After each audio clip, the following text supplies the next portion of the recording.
Well, I think the agencies have made clear that they have no intention of slowing things down, so I think we'll see a continued upward trend in overall enforcement. I think we'll see a continued focus on individuals. I think particularly DOJ has long been of the view that talking about going after individuals sends the strongest message to boardrooms and officers and employees.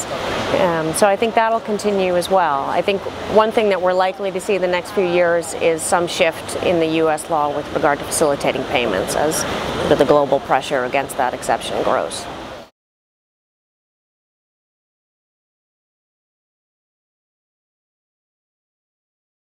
I actually think the deferred prosecution approach is a smart one for FCPA cases, and I think the reason for that is the purpose of the FCPA really is to change behavior.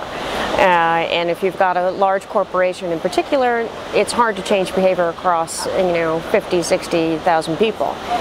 So I think probably beginning in the early 2000s, the government recognized you can't just convict a company or fine a company and walk away, because the work that needs to be done to turn those ships is significant and takes a long time.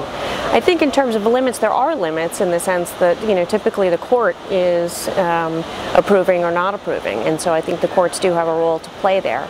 I also think that there's situations in which deferred prosecutions don't necessarily make sense, particularly if a case has lasted from discovery or disclosure to resolution, has lasted several years. A company may have done the work required in that time frame to turn the ship, and certainly with our clients, you don't wait for resolution to start the remediation effort. You start alongside the investigation. As you identify gaps, you close them, and you revamp training and the like.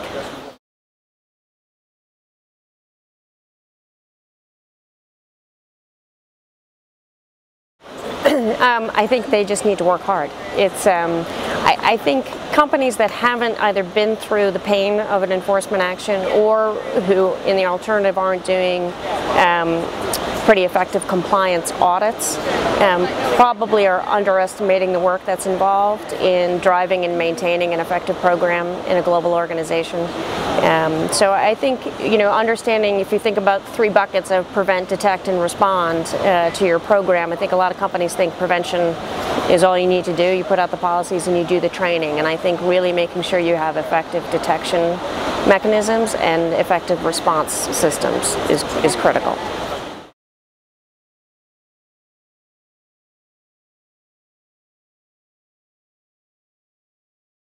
I mean, whistleblowers have been probably somewhat less important in FCPA than in some of our other fraud areas to date, and I think that's often because the whistleblowers in FCPA cases tend to have slightly dirty hands, and so it'd be interesting to see how that develops under Dodd-Frank.